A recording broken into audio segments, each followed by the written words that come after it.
బెల్లం సిరప్ చేసుకున్నానండి. బెల్లం సిరప్ను పాస్తా ఉడికించినటువంటి పాస్తాలో ఈ బెల్లం సిరప్ వేస్తున్నానండి. ఇందులో ఏమైనా కొంచెము చెత్త అలాగే ఉంటుంది కదండి, అందుకు దీన్ని ఫిల్టర్ చేస్తున్నానండి.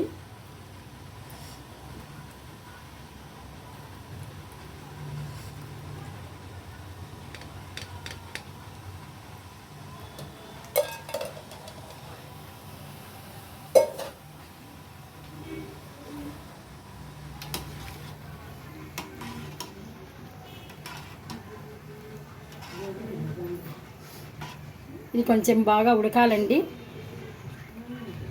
పాస్తా పాయసం అండి రెడీ అవుతోంది. బెల్లం సిరప్లో ఉడుకుతూ ఉందండి. ఇందులో ఇలాచీ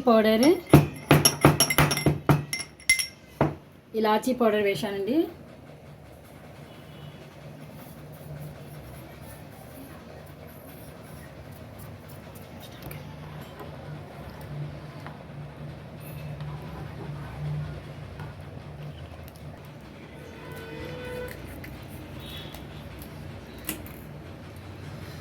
బాణీలు పెట్టానండి. బాణీల్లో నెయ్యి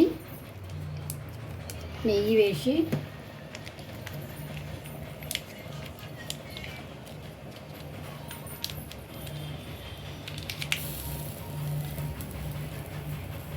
నెయ్యి వేడెక్కాక కొబ్బరి ముక్కలు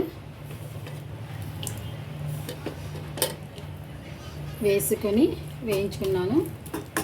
ఈ పాయసానికి కొబ్బరి ముక్కలే బాగుంటాయండి. దీంట్లో పిస్తా బాదము వేసుకోవచ్చు, కానీ ఈ పాయసానికి మాత్రం కొబ్బరి ముక్కలే సూటబుల్గా ఉంటుందండి. ఇవి కొబ్బరి ముక్కల వల్ల రుచి వస్తుంది పాయసానికి, అందుకే ఎక్కువగా నెయ్యిలో కొబ్బరి ముక్కలే వేయించుకొని వేస్తారు.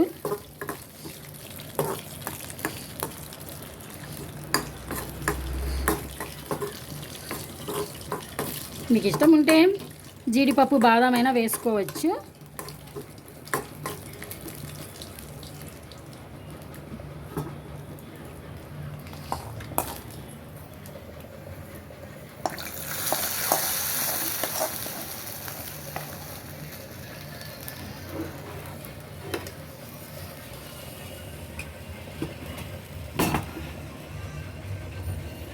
ఓకే అండి, పాస్తా పాయసం రెడీ అయింది.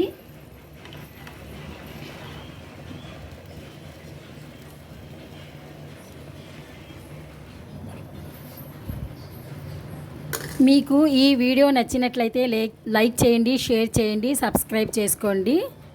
ఓకే అండి, థ్యాంక్ యూ.